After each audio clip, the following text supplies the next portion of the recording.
All right. Good morning. Hello. Welcome, NextOppSocial family. We're here. We're live. Welcome to another live chat discussion here on the NextOppSocial channel. I am Richelle Wright Wilson. As always, I'm joined by Juwan Buford. And today we're talking politics, specifically why entrepreneurship is political. How does politics play into being a business owner? But before we jump into it, if you're watching with us here, either live or on the replay, please make sure you hit that subscribe button so you never miss an interview, a live, or any of these incredible discussions that we have here at NextOppSocial. So today is November 4th, 2020. It is the day after probably one of, if not the most historical election in the United States history. As of right now at 10 a.m. Eastern Standard Time here in Michigan, we still don't know who our 46th president of the United States is. And being in Michigan, which is currently a very important state for the determination of this election, I was reading earlier that truthfully it won't be till, and like you were saying, Joanne, probably later this week until we even know. I know in Michigan they said maybe the votes will be counted by the end of the day, but we'll see. But it seemed important and relevant to dive into this morning on how being a small business owner and entrepreneur fits into politics. And it does fit into politics, whether you're personally very political or not. I think this year especially has taught a lot of people who may not have realized before that our very existence in life is political.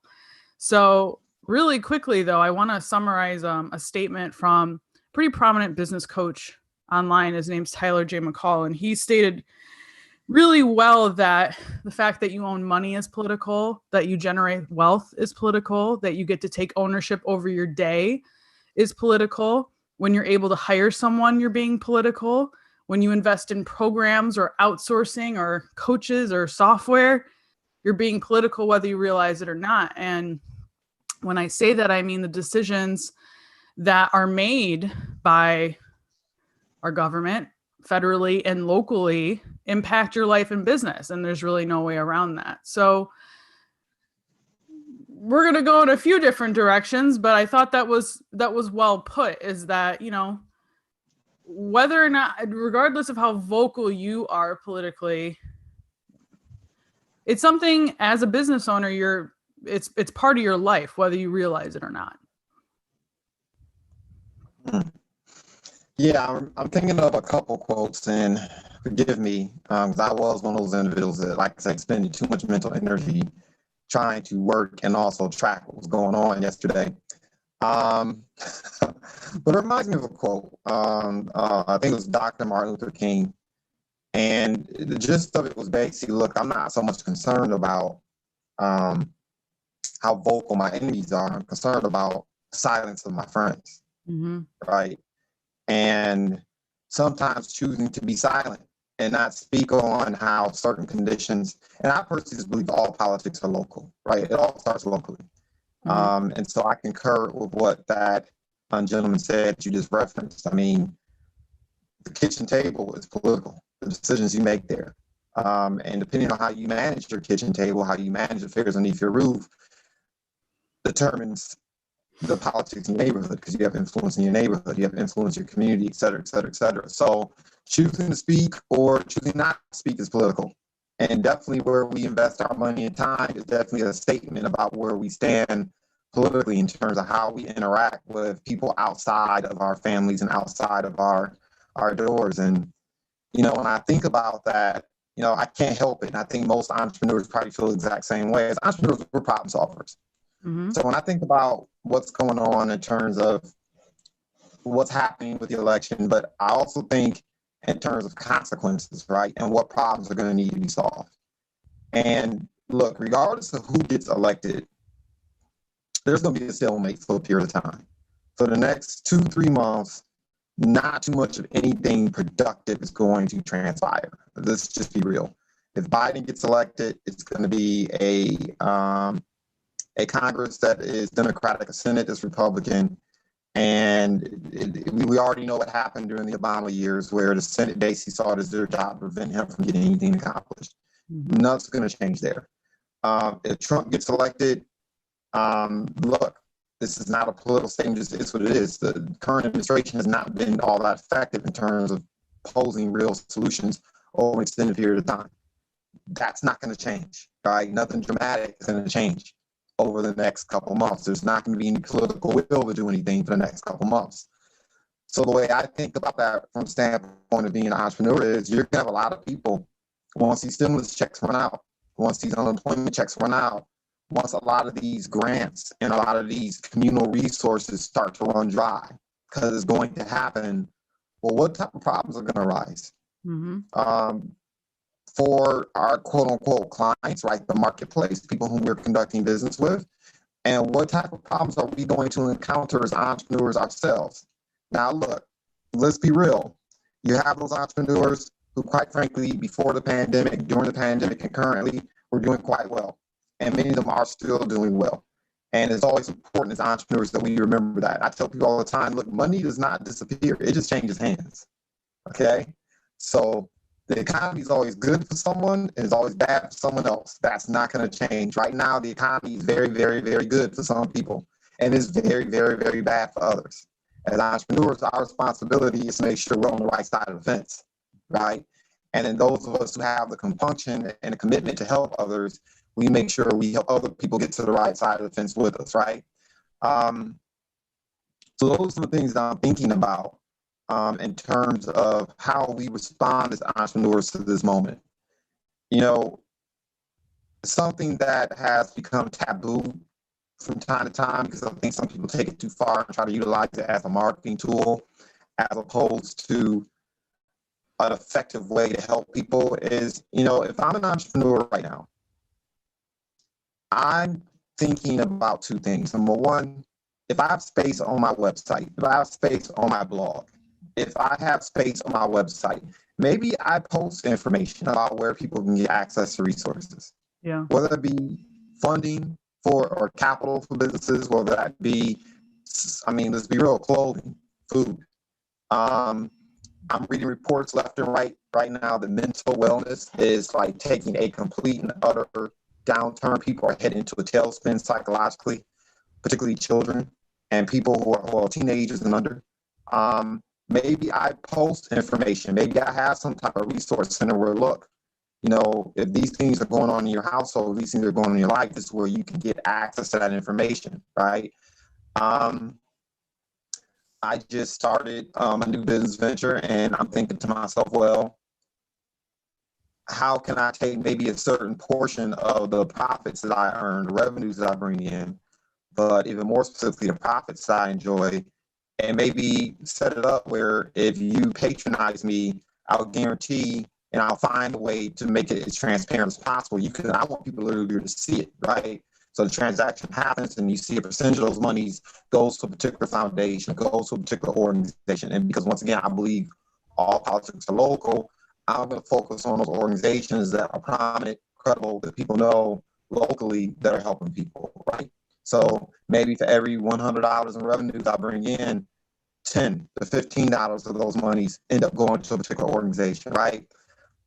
Or find ways to even scale that even more so. I know a couple business owners right now, they're doing fashion shows. And of course they're doing it, you know, locally, right? They're doing hair shows, and they're doing different types of entertainment slash industry type events. And they're taking the proceeds, 50% of the proceeds, and they're actually giving it to people who are in need, right? And they're not doing that with every single event they put on because they wouldn't be able to afford it, but they're doing these type of events. And those are the types of things I think about. They can definitely be considered quote unquote. I think those are political actions, right? Say, look, I'm not going to rely on quote unquote government aid. I'm going to do what I can and take things in my own hands to address what's going on in my community until, quite frankly, this stuff works its way out, right? So that was something I was thinking about among other options or channels or avenues that entrepreneurs can take advantage of and participate in to be of help. Yeah, I think, we've talked about this all year already. I don't know if there has been a chat that we haven't discussed the idea of pivoting and needing to shift and things of that nature to do what you need to do to get by. But um truthfully, I think especially now, if you're in a period where you you're okay, your family's okay, your business is okay, um, that you're looking at the structure of how you do things in general and how you're going to do things moving forward. I think that a lot of businesses, and I know this personally from just a lot of my clients that I've worked with, some of these pivots and changes are permanent, or at least for the foreseeable future. And some of them are because, morally, politically, they just can't do this anymore. They can't do it that way, or they see other people struggling around them and they need to do these things. But I think the other thing too is like, you were talking about like mental health and things that you've changed and you're adding it or, adjusting into other business. Like I've done the same thing. I've watched this year how toxic, and there are good and bads to everything, but social media, especially as a business owner, is the importance and desire for people to show up in that space to try and make money and market themselves is not going to slow down. And the Mm-hmm. push to get more businesses and give them incentive to spend more time there is not going to slow down. Like Facebook has a whole shopping platform now, and that blew up out of this year, so like, and when I watch those things increase as a marketer, I don't necessarily look at those things and think, oh, what a great opportunity, right? um I think that they can be a great opportunity for people with limited income and resources to set things up and get things moving.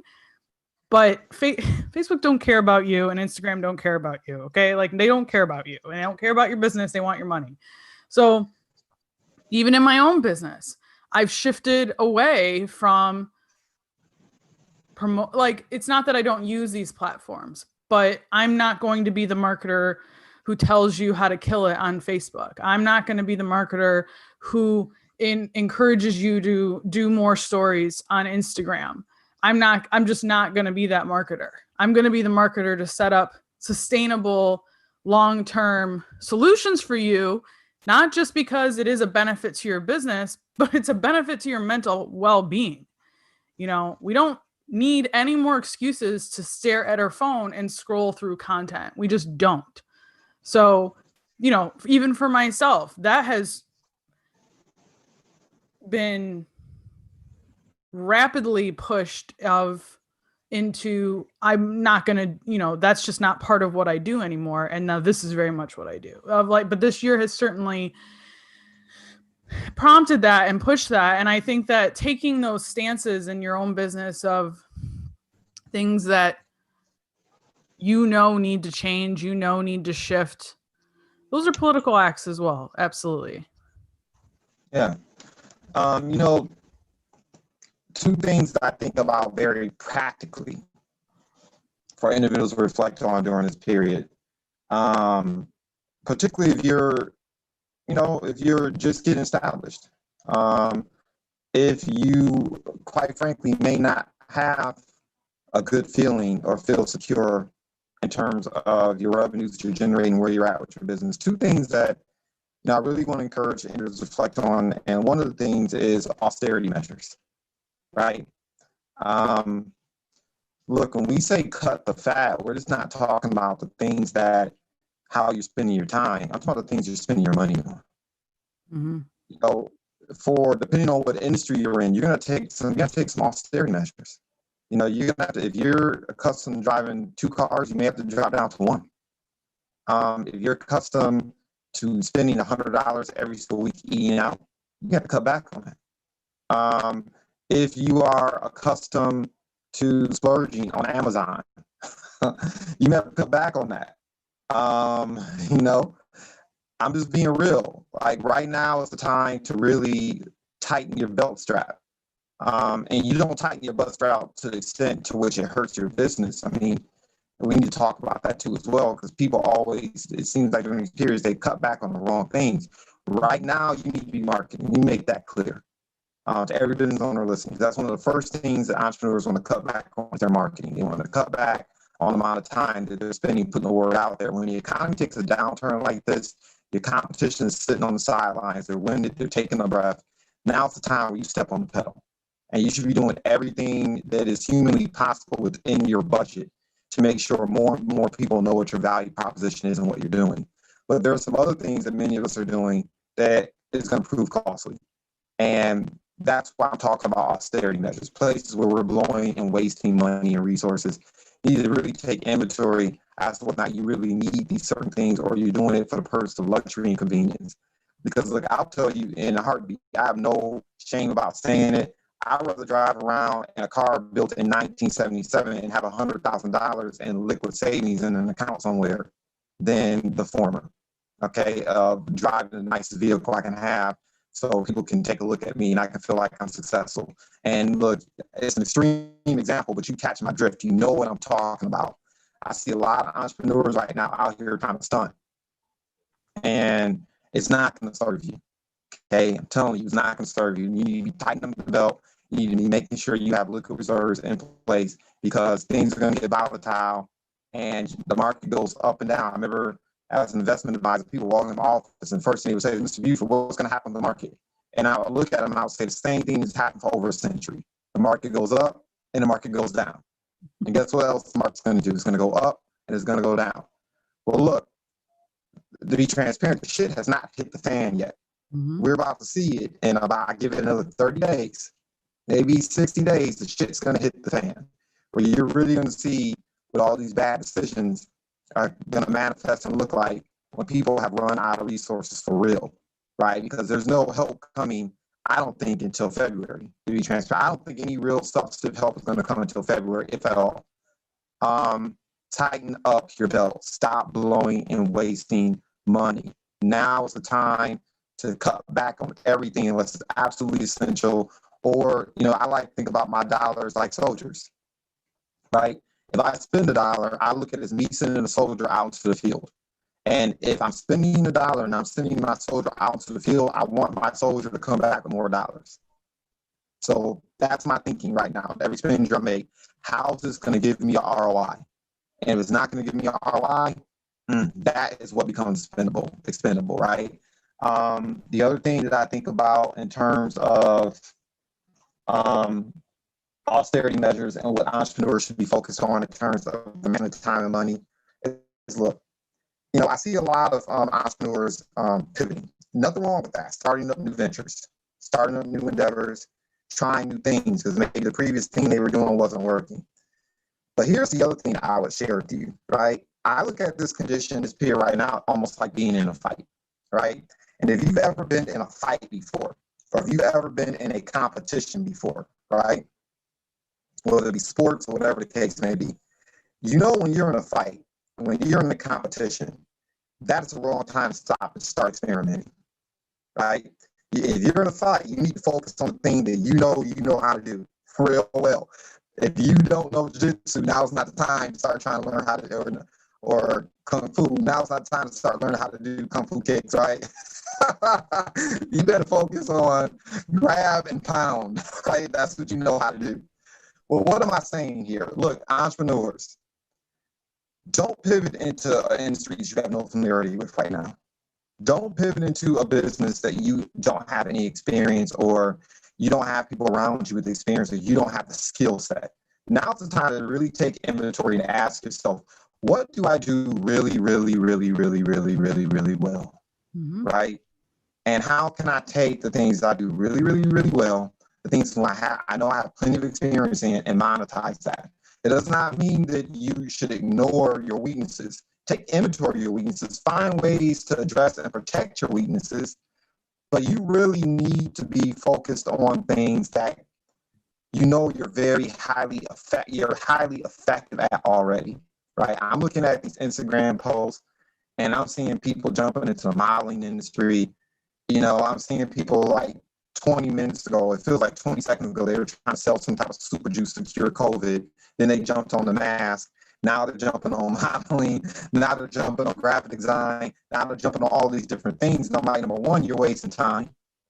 And number two, time is money. And some of these businesses do require a monetary expenditure, and you're not good at these things.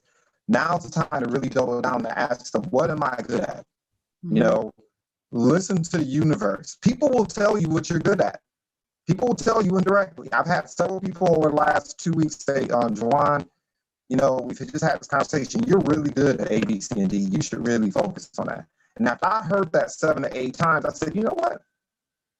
That's the universe telling me something. You know, and one of the last individuals who said it, I leaned in, right? And I said, okay, you're saying I'm really good at this. Let me ask you a question. If I leaned in right now and asked you to cut me a check for this dollar amount to do what I just did for you, would you pay for it? And they said yes. I said, okay. That's the universe telling me something, right? Maybe I should consider this. I want to encourage entrepreneurs right now to do that. Take inventory of your business, what you're doing, and are you really playing to your strengths right now? Because you're in a fight right now. This is a fight, right? And all you know how to do is scratch and claw and bite, and that's what you got to do in a fight. So do that. And then, of course, as always, you know, double down on your strengths in terms of your weaknesses. Delegate the things that you're not good at. Delegate the things you feel like you don't have time, whether that be technology or other people around you. Right now, another thing that entrepreneurs can be doing, not just in terms of helping themselves, but in terms of being altruistic and helping others, is I believe in recruiting your friends, your relationships, your business partners before you need them. Like now it's time to take inventory of the connections that you have, because you can connect people and create really positive results from that. And also by being a connector, you become valuable to the other people around you as well. Connections are currency, right? And the right type of connections can turn your business around. So, you know, those are some of the things I'm thinking about from a practical standpoint, right? Cause you know, I was sitting back thinking about it. You said how certain behaviors can be political. Sitting on the sideline right now is a political statement. Right. Getting out here and waking up every single morning and doing the do, bagged eyes and all that is a political statement too. And so for those of you who made the decision to get on the playing field, these are some of the things you can be doing actively right now to make the situation better. Because I also stand by the fact that this time will pass. This pandemic eventually is going to come to an end, or the most pernicious aspects of the pandemic. Obviously, COVID isn't going anywhere, but these drastic measures need to be taken to keep things under control and to keep our society relatively healthy. This period will pass. And as you said before, Shelley, there's some things you need to be doing long term to ensure that you've developed the right habits, you've created some new channels, new avenues, so when things do lighten up a little bit, you can thrive and jump right out of survival mode.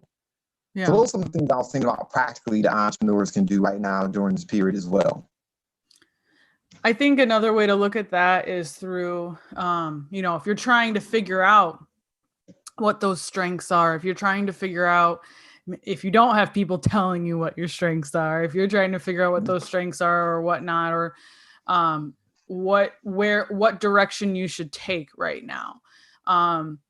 It's is another way to look at it, is sort of like that 80-20 rule, which I know can be applied in a few different ways, but it's like 80% of your revenue is coming from 20% of your efforts, right? So, and it's easy to say that without you understanding what that means. So I think a good way to figure out truly what that means is take a piece of paper and put a line in the middle, and on the left side, write down every single thing that you do or is getting or is happening in your business. Everything. Just like do this insane brain dump, right?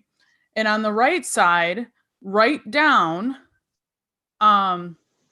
these instances where you made money, right? Or you had a success or something success, right? Write down your wins, right? Regards to your business, and start drawing lines to what you did that correlated to that win. right? And you need to think very critically about that, because it's easy to be like, well, it's all these things eventually led to a win. If you really think about it, it's not everything. It's not everything. I do think that consistency in your branding and showing up and being available, yes, that absolutely contributes to it. But what are some of the other specific efforts that led to those wins? And even just looking over, I think it would be important to look through last year and this year, right? And see if you have like areas where even still this year, if things got off track, if you weren't able to show up at the same level, you should still have a few wins, right? And what were those wins due to? That's where you double down. That's where you put your energy. That's obvious. If it worked, it will work again, right?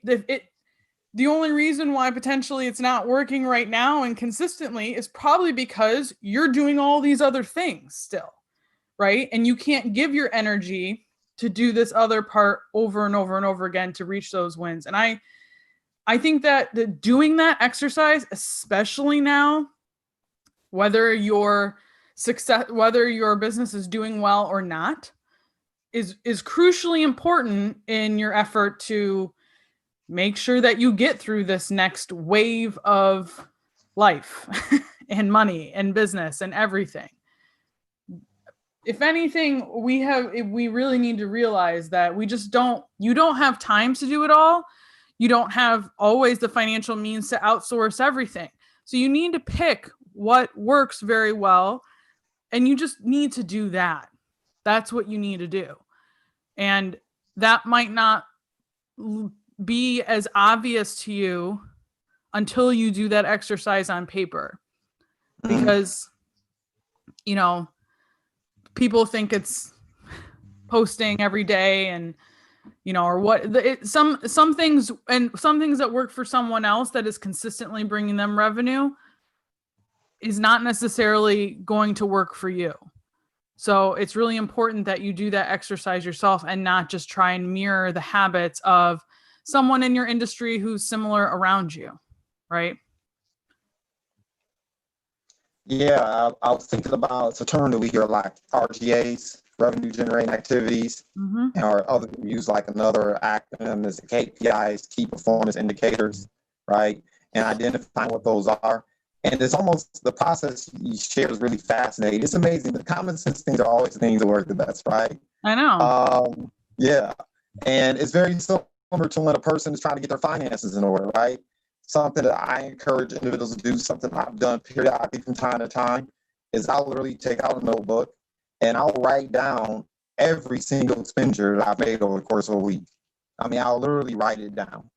And I write it down because it's annoying. And because it's annoying, I'm going to remember it, right? I'm going to remember each entry because it annoys me to take time to do that, right? And literally, I don't care if it's 99 cents, right? I will write down, I spent 99 cents on this. I spent $2 on this. I spent 200 on this. I spent 1,000 on this. I spent 20 bucks on this. Like, write that stuff down. Well, you can do the exact same thing with your daily activity. Literally, you can have your notebook or journal. And if you're spending 5 minutes doing this, write it down. If you're spending 30 minutes doing this, write it down. If you're spending 2 hours in this type of activity, write it down. And then you can start literally seeing line by line. Like, you can't lie to yourself anymore. You can literally see, oh, wow, I am spending too much time here and it's not generating revenue. This is some BS.com. I need to cut the fat here. Wait a minute. I did A, B, C, and D. And A, B, C, and D resulted in a client, or A, B, C resulted in a fruitful or profitable relationship or outcome. Maybe I need to do more of this. I mean, in other words, slow down to speed up. Right. Slow down to speed up. I'm guilty of this. I'm the type of person, I get ideas all through the week. I put them all in my notebook. And then typically, usually it's Sunday, sometimes Saturdays, I'll literally look at everything and I'll start checking off the ideas that are most exciting to me. And I'll start checking out the ideas that I think are going to give me the best results.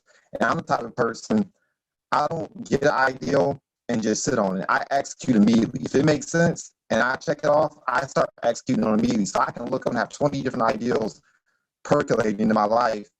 And what ends up happening is, like you said, Rochelle, you're doing a whole lot of work, but you're not making a whole lot of progress, right? Taking the time to actually ask yourself, okay, did this really work out for me, right? Did this really bring about the change or the impact I desired? Whether you've done it over the course of a day or whether you do it over the course of, they say, well, it takes 90 days. Different books say different things, but, every book that I've read so far says that it takes about 90 days to create a habit, right? Along that timeline of breaking in a habit, you should be taking inventory as to whether or not it's actually serving you. So I love it. Something that I think is less practical, and you brought it up earlier, is, once again, what type of approaches can you adopt that bring you long-term success? For me, I know people hate to talk about it. This is a strategy people hate to employ because it's very time-consuming. It's time-consuming for me, and I like to do it, and that's blogging, right? And doing video blogs. But my vlog doesn't get near the quote-unquote attention that some of my short-term posting will bring sometimes. But you know what? It certainly has generated more revenue than a lot of the short-term actions I've taken. Just having that resource available to create credibility, to almost create a book of business or book of knowledge. I utilize my blog primarily when I'm dealing with a client or business owner. They bring a particular issue that they think is novel. I'll send them an article from my blog. They think it's something I created right then and there. No, it's an article I wrote 2-3 years ago. And I'll just send it to them. And they'll look at it and say, wow, I never thought about it like this. This is phenomenal. A, B, C, and D. These types of things they streamline your business. And like you said before, it's content that can serve you in the long term as opposed to these little short-term wins that are here and gone tomorrow, right? What are some things that you can implement into your business? Once again, when this pandemic ends, it will continue to serve you indefinitely. And of course, Shelley, I know you probably have a million different ideals of, Well, I'm thinking about one that became very, again, like you were saying, it's like why some of the most obvious things sometimes, that we just need to get hit in the head with a few hundred times before we realize how obvious it is. But what I've realized for me is some sort of consistent communication with individual people. That is what individual business owners, people, is building relationships. And I know that we can say that all the time about certain things, and that all our efforts for posting on social media or sending emails or doing this and that is building relationships. But are you actually spending 5 minutes to ask one person individually, how's it going? Right. And I have found that, because I'll be transparent, my business came to a screeching halt in April. Like, people disappeared. It's not, I had, some people who were moving we were working through things consistently and whatnot. But even if clients panicked and they couldn't afford or pay me or whatever, right? I was still checking in. I was still providing whatever I could provide with my time and energy for free. And that by August, I was running dry in the sense of my cup was empty. I had very, very little to give anymore. But that consistency, even in just that time of just being like, how's it going? Can I help you with anything? Can I guide you in the right direction? Can I connect you with the right person? And this is not even with, I don't even think my bubble and my world is that big in terms of who I'm working with. But doing that consistently has now led me to a point where I have so much work, I can't even do it all. Right. And it's just things like that. It's remembering that it's not that you need more customers. It's not that you need more clients. It's that you need to re-engage and you need to actively, consistently maintain these relationships with the people who already value you, right? Sure, new clients and new customers and new relationships are going to form from doing that, because they're going to talk about you and refer you automatically, and people are just going to start coming to you. But the deeper you can get into being this caring and reliable source that actually gives a shit about someone in their business, for me, that is what brings me revenue. Me asking someone every couple weeks, how's it going? I haven't heard from you. What's new? That alone, that act alone. It doesn't matter if I ever post on Instagram. It doesn't matter if, so maybe that's sending DMs to people on Instagram, responding to things in their stories, sending messages, writing comments on their posts. Doesn't always have to be an email, right? But just show them you're paying attention. Show them you're watching. Show them that you are still invested in them as well. That, and I think that in itself too is political. Showing that you give a shit about another person is something that we could argue about all day. But truthfully, if you're especially a service-based provider in business, I think for you to thrive and survive moving forward, you have to care more about that than just about ranking up the numbers and scaling your services. If you don't have these touch points with individuals themselves, you're going to struggle. It's going to be hard. People need more than ever a closer relationship and bond with someone before they're ready to hand you their money. Yes. Yes, indeed. It goes back to the whole accent. People don't care how much you know if they know how much you care. Mm-hmm. Right? Or, something that I share quite regularly. People do business with folks and they like, know, and trust. Right. And, how do you create likability? I mean, you're shutting out the training in and of itself, right? Call up someone every now and again. And like you said before, ask them questions. What's going on with your business? Last time we conversed 2-3 months ago, you told me A, B, C, and D. Have you made progress there? Okay, what are you taking aim at over the next 3-4 months? I may not be here to help you out per se right now, but maybe I can put you in contact with someone who can. Maybe I can provide a resource or direct you somewhere that can help you achieve these needs, right? Shelley, it's kind of funny. What you're really talking about is just giving people more value than they expect. Yeah. Right. And that little simple gesture alone, I cannot tell you, I can tell you this, the last 5 clients that I've taken on did not come as a result of me posting online. It did not come as a result of any of my quote unquote marketing techniques and all of these strategies and blah, blah, blah, blah, blah, blah.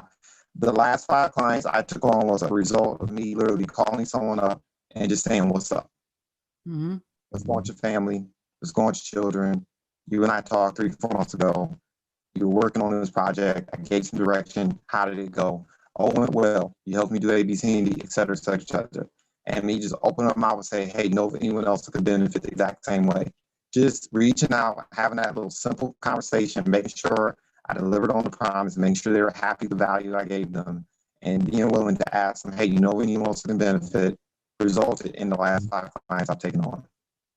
And the key piece that's there, right, that you just mentioned, Shelley, is reaching out, talking to them, and making sure that you're actually bringing them value, that you're not just selling them some new whatever that is sexy right now at the moment, right? Mm-hmm. I love it. That's a training. I wish I could record you and even have you do a deeper dive on what that sounds like. Well, what's interesting is people, and I understand, especially like I'm more of an introverted person that has pushed myself to be more extroverted in the sense of showing up on camera, talking, and all this sort of stuff. And I see a lot of business owners who they are constantly looking for a way around having to do that. They're looking for a way around customer service. They're looking for a way around, how do I outsource my engagement? Like, I can't tell you how many posts I see all the time of someone being like, I'm looking for someone to manage my DMs and my conversations, whatever. And to a certain extent, yeah, you might need some help if you have enough of that with managing conversation. But if you start outsourcing someone as you speaking, like you're going to hit some wall at some point, and people are going to see through that connection. I see some of these bigger coaches or things, and they have assistants that are only their assistants are responding to things, like they're not doing it, and it's like I feel no connection to these people, you know, at all. Like, and when they're speaking, it's hard. Like, it's not that you can't outsource the mechanical tasks of customer service. Sure, absolutely, you can get help with that, but you shouldn't ever lose the ability to connect with people, or else you're gonna have to start over again with doing that, for sure. Yeah, you gotta have a heartbeat. Mm. And look, just like when big corporations lose touch with their client base, and we see what happens, it can happen to you too, Right. right? Right. You have to have touch points where you're getting real, legitimate feedback from the people that you are servicing, and allow your gut, your intuition, your experience to tell you how you can do a better job. The moment you sever that relationship, that symbiotic relationship, you're in trouble, because the moment the ground shifts, the moment, I mean, pandemic, right? But the moment anything changes in the environment, you're not aware of it, your client's needs have changed, you're dead in the water. And sometimes it just takes a little bit longer to show up, but when it does, it's never a good look. And it's usually too late for you to pivot by the time it's gotten that bad, right? It's too late. The damage has been done. So, no, I concur 100%. 100%. You know, because people are tied into what's going on with the election, even if you're not tied in, you're paying attention to it a little bit. And you're maybe paying attention to how it's impacting people around you. Plus the stresses you may be dealing with as an entrepreneur. And entrepreneurs have families too, so that the stuff's going on in your household. I think it's so absolutely important that individuals give themselves a schedule too. Like, literally give yourself a schedule. Like, this is going to be my reading time. This is going to be my work time. This is going to be my lunch break time. This is going to be, I got to chat with the wife and the children time. Give yourself a schedule, just like you would if you were working a job. Schedule some of these important things. Box are repetitive, box the important, right? Because if you ignore the important, the urgent starts happening. And that's something you have to do as well. I'm going to move, so one of my children are doing something. So I'm not trying to give you a tour of my residence, so I'm going to stop the video, but the audio is going to be on. But I think that's so absolutely important too, as well, that you give yourself a schedule. And box are repetitive, box are necessary things that need to be happening so you can be healthy and whole as well. Yeah, absolutely. If you're feeling that stress, if you're feeling that anxiety, if you're feeling worn out, if you're feeling burnout, certainly right now with everything that's happening, it's not like all of a sudden you're feeling calm, that it's going to go away. If you need to take care of yourself now more than ever to withstand the long term of everything that you're building. So, or that you have built, you know, because there's going to be new challenges, new issues. It's impossible to be an entrepreneur and it just be smooth sailing. Like, I just don't know people who have that. It's not a thing. So yeah. With that, do you have any final thoughts, Joanne? Yeah, I mean, I guess what I would say is this. You know, I'm coaching a business owner now through this, and she owns a couple daycares here in the Detroit Metropolitan area. And because of what's going on with the pandemic, she's had to let a couple people go. Of course, her client base has dropped off precipitously because of the pandemic. And every single day, she's robbing Peter to pay Paul, and there's these emergencies that are popping up every single day that she is not able to resolve right now, because she just doesn't have staff, doesn't have time. And we talked about this, I think maybe 2 episodes ago. Matter of fact, we talked about books, right? And I mentioned how you have to set aside time to think critically. You have to set aside time to think things through. Yeah. As an entrepreneur, we are compensated for our ability to overcome situations. Show me a person's problems, and oftentimes, depending on how big they are, I can show you their compensation, right? The bigger the problems you're able to solve, the more income you're going to make. And so, what I've been trying to, and hopefully now I'm starting, it feels like I'm finally starting to make some headway. I'm like, look, you have to take an hour out of your day to sit down and critically think about the things that are going on in your life, critically think about the things that are going on in your business. So you're not just running to and from like a chicken with your head cut off, and you're not making any progress. You're just surviving from day to day. I like these metaphors. So, I think about it like, if you ever watch National Geographic, right? I use this example all the time. You see the hyenas and you see the lions chasing the gazelle. And the gazelle is faster than the lion. It's faster than the hyena. So how do they catch the gazelle? Well, they team up, right? And they wait for that gazelle to get tired. They wait for that gazelle to reach an anaerobic state. They wait for that gazelle's limbs to start to tighten up and for the gazelle to become dehydrated and cramped up. And then they go and they have their meal, right? Mm-hmm. Well, as an entrepreneur, all these urgent and emergent things that are happening on, I almost look at them like the lions and gazelles chasing you. You have to sit still long enough to kind of work your way through these problems so you don't tire yourself out, and you look up a week from now, 2 weeks from now, a month from now, 3 months from now, and you're so dead dog tired that even when you finally realize what you need to do or when an opportunity presents itself, you don't have enough energy. You don't have the psychological and mental wherewithal to tackle the problem, right? Mm-hmm. What I want to encourage entrepreneurs to do is, even if it's just taking a day, picking a day out the week, or maybe a 4 or 5 hour period out the week, sit down and take a moment and really take inventory. Rochelle, that example you gave earlier was perfect. Like literally write down all the things that you're doing and take the time to take inventory of your actions and how you're spending your money and time right now. Do that for yourself. Because you don't want to be in a situation where you're going from emergency to emergency, urgent matter to urgent matter. You will burn out. Yeah. And the world will have its lunch, and you'll wake up and the world will be chewing on you. Mm-hmm. So, that's the one thing I would share. Yeah. Absolutely. I'm going to do that today for myself. It's important for me to do that. I kind of try and do things like that at least twice a year, if not quarterly, because it's important to reflect and put your energy where it needs to go. And where it was 6 months ago might not be where it is now. And truthfully, mind shifts here and there too. So it's important to do that. But with that being said, take care of yourselves. We'll see you in a week. The world may or may not be different in a week. We'll see.